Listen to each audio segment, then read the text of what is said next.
Maqaa Abbaa kan Ilmaa kan Hafuura Qulqulluu Waaqa tokkoon ni amanna. Amiin. Waaqayyoon ifa ta'eetu ni dhufa.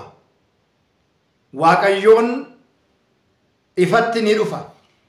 Kabajamoota jaalatamoota maatiiwwan Waaqayyoo biyya keenya Itoophiyaa biyya keenya ala biyyoota garaagaraatti argamtan hordoftoonni Dogmaa Tuubii akkam jirtu akkam yoo nageessanii akkamiin turtanii guyyaa har'aatiin kan nu ga'e galanni ulfinni isaatii fi Waaqa keenyaatiif haa ta'u. Maqaa isaa gaafa waamnu maqaan gifti keenya qulqulleettiin dubaroo Maariyaam maqaan ishii kan galatoome kan ulfaate nuuf haa ta'u. Baga torbee shanaffaa sooma gooftaa keenya qoricha keenya Yesuus Kiristoos Dabra Zayit gaarreen muka ejersaatiin geessan baga walumaan ogeenya. Waaqayyoon ifatti ni dhufa. Faaruu qulqullicha Daawit boqonnaa 49 lakkoofsa 1 irratti dubbii jirudha jechaadha. Torbeen shanaffaa sooma gooftaa keenya qoricha keenya Yesuus Kiristoos kan lallabamu waa'ee dhufaatii bara dhumaa gooftaa keenya qoricha keenya Yesuus Kiristoosidha jechaadha.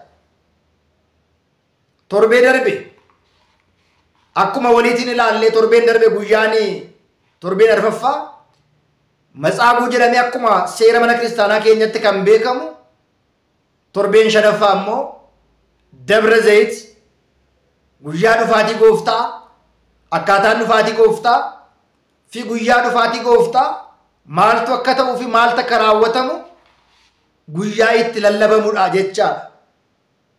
Maarreega ka'umsa keenya faaruu 49 lakkoofsa 1 kaasnee gaafa ilaallu torbeen shanaffaa sooma gooftaa keenya qoricha keenya Yesuus Kiristoos Dabra Zayit jedhameetu beekama. Dabra Zayit jechuun maal jechaadha? Guyyaa dhufaatii Waaqayyoo gaafa jedhamu Waaqayyoo eessaa garamitti dhufa? Dhufaatiin Waaqayyoo immoo maaliif kan jedhu kan nu barsiisuu fi kan nu hubachiisu jechaadha. Torbee shanaffaa sooma gooftaa keenya qoricha keenya Yesuus Kiristoos Dabra Zayit jedhama. Moggaasa maqaa kana akka torbeewwan warra dabarre dilbatoota hundumaa qulqullichi Yaareed moggaasa maqaa kana kan laateef yookiin immoo kan inni argate isarraa ta'uusaa hundi keenya barachuun nu barbaachisa jechaadha. Torbee tokko kaasee torbeewwan amma du'aa ka'uu gooftaa keenya qoricha keenya Yesuus Kiristoositti jiran moggaasa maqaa kanaa kan kenne qulqullicha Yaareed hayyuu mana kiristaanaa keenyaa ta'uunsaa ifadha jechaadha. Guyyaa kana egaa wanti yaadatamuu fi wanti lallabamu gooftaan keenya qorichi keenya Yesuus Kiristoos yeroo lammaffaatiif gara biyya lafaatti dhufuuti. Hundumaaf immoo akka hojii isaatti kennuutiif yookiin immoo murtootiif guyyaa itti Waaqayyo gara addunyaa kanaatti lammata deebi'ee dhufudha jechaadha. Waaqayyo gara addunyaa kanaa yeroo lama akka inni dhufuu fi akka inni dhufe hin himamu. Inni jalqabaan waadaa Addaamiif galee bara 5,500 xumuree Waaqayyoon kan itti himan kan hin daganne kan waadaa gale immoo kan hin daganne kan kadhatan kan naman hin dhowwanne waan ta'eetiif Addaam inni jalqabaa fi Hewaan isheen jalqabaa badii raawwatan akka raawwataniitiin mucummaa Waaqayyoo dhabanii Addaamin duuma immoo dhaloonni dhufan gara Si'oolitti waggaa 5,500 imalaa kan turan godaanaa kan turan deemaa kan turan abdiin abboolii keenyaa kan itti raawwatame waggaa 5,500 yookiin immoo guyyaa 5 walakkaan booda mucaa kee irraa dhadheetan si fayyisa waadaa jedhu sana raawwachuutiif Kiristoos gara biyya lafaa dhufuu isaa dhalachuu isaa suuta guddachuu isaa waggaa 33 ji'a 6 barsiisuu isaa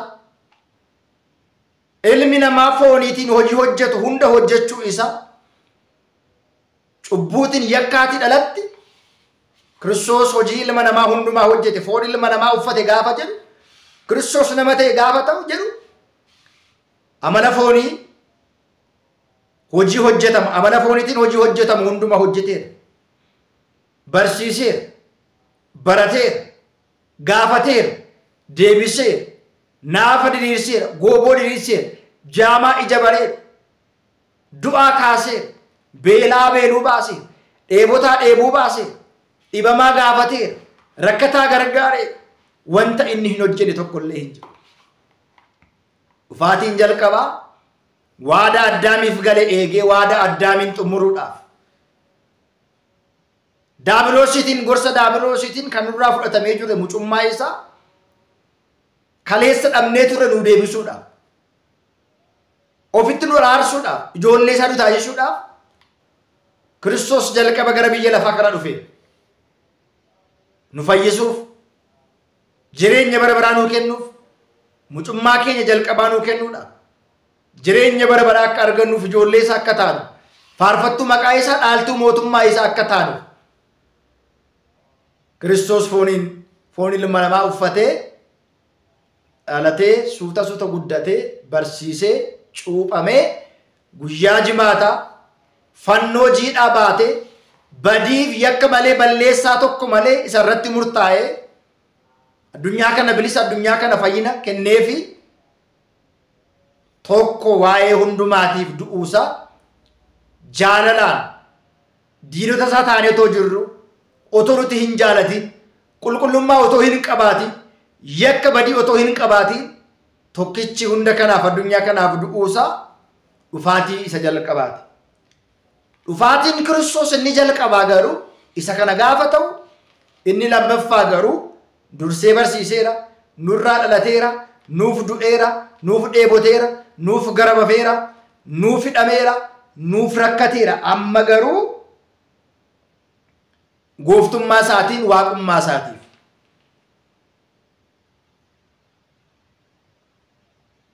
akka inni dhufu xumurri addunyaa akka isheen jirtu duuka bu'ootatti immoo yaada yeroo hundumaa dhufaatii Kiristoosiin wal qabate Fariisonni saduuqonni akkuma gaafatan gooftaan yoom dhufa Waaqayyo yoom dhufa jedhanii warra gaafataniif deebii akka isaaniif ta'u Waaqayyoon eeguudhaan akka hin dhufne Waaqayyoon yoo dhufu qophoofne eeguu akka qabu gaaffii amantootaafis duuka bu'ootaafis gaaffii ta'u kan ammoo Waaqayyo yoom dhufa akkamitti dhufa dhufaatii isaatiif mallattoon dhufaatii isaa immoo maali jedhanii warra gaafataniif deebii akka ta'uuf gaara Dabra Zayit yookiin immoo tulluu Dabra Zayit irratti duuka bu'oota isaa guyyaa itti barsiisee fi waa'ee dhufaatii isaa iccitii dhufaatii isaa guyyaa isaaniif ibsedha. Gooftaan keenya warra isa eeganiif dhufaatii isaa warra barbaadaniif warra gaarii hojjetaniif gatii isaanii warra yakka hojjetaniifis gatii isaanii gaariinis gatii qaba hamaanis gatii qaba waan ta'eef guyyaa itti kennu warra isa jaalatan immoo warra seera isaa eegan abboommii isaa eegan immoo mootummaa isaa akka isaan dhaalan imimmaan qulqulloota ija isaanii irraati ija isaanii keessa kan lolaasaniif immoo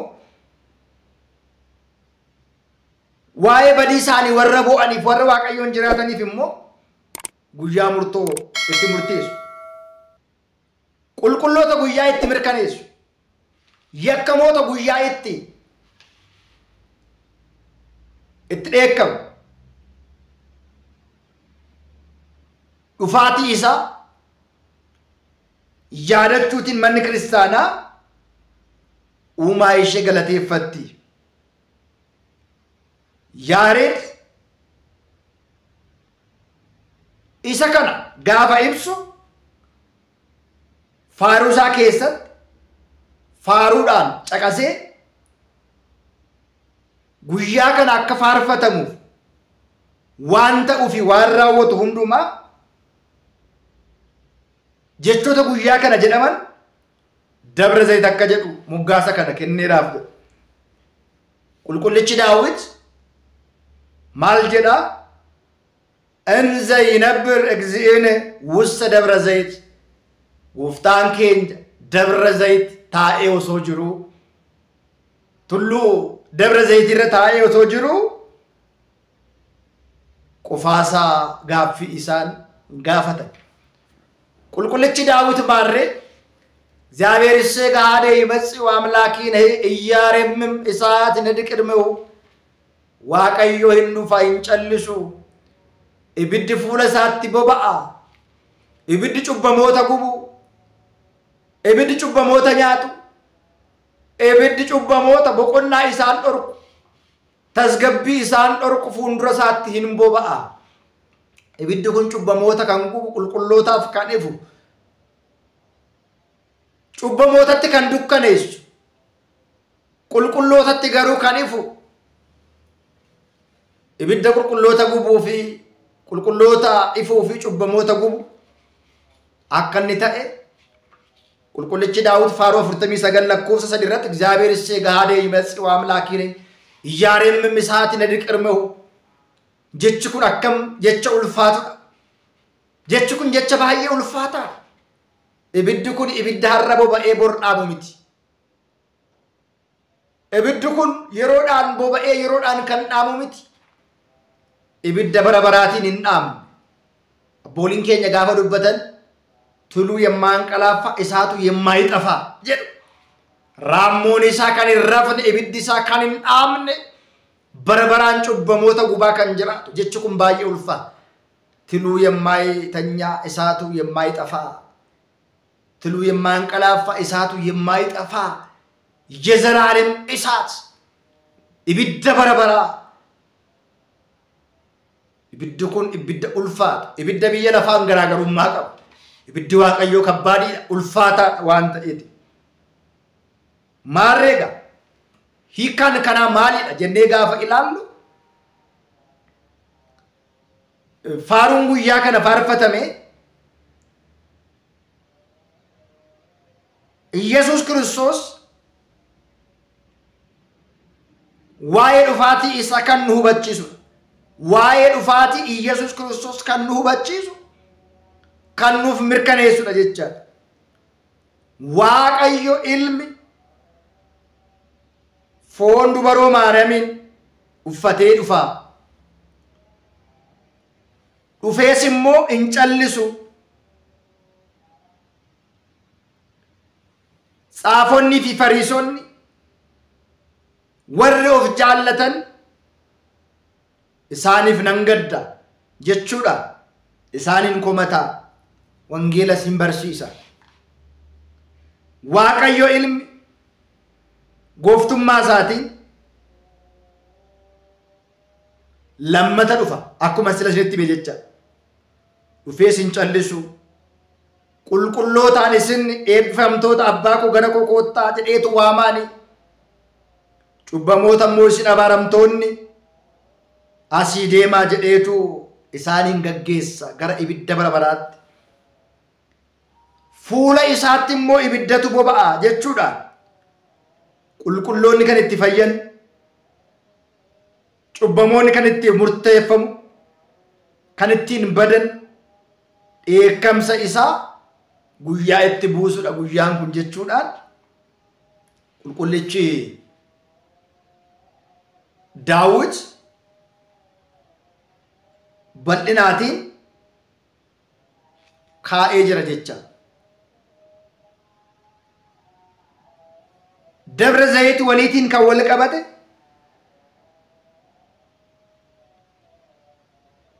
lakkoofsa baraatiin bara tokko olis bara tokko asis bara tokko achis siquu danda'a jedha. Barnoota keenya kutaa 89tiin walitti deebinaa kutaa 89ffaa